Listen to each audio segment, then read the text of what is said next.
sono Francesco Capozio, responsabile acquisti grano della De Matteis Agroalimentare e seguo il progetto Armando dalla sua nascita 4 anni fa, quando abbiamo avviato questo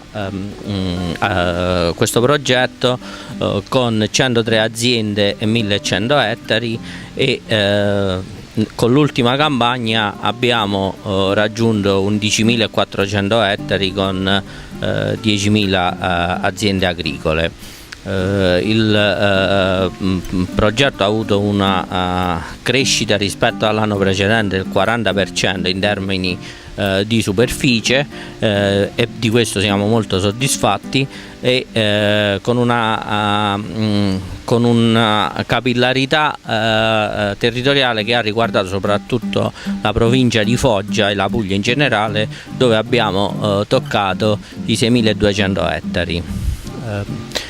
Questo conferma la bontà e la validità economica del progetto, in quanto garantisce agli agricoltori un prezzo minimo, ma soprattutto la possibilità di investire nella loro attività avendo la certezza di una remuneratività dell'investimento che hanno effettuato. Oltre a questo aspetto, a mio avviso, altra cosa importante e vantaggiosa per l'agricoltore è la diversificazione del rischio nelle scelte aziendali.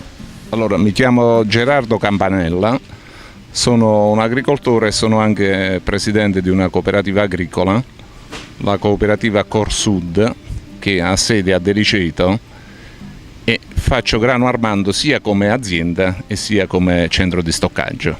Per la filiera investiamo grosso modo un 40% dell'intera superficie, diciamo. Come stoccatori abbiamo in totale circa un 700-800 ettari di grano Armando.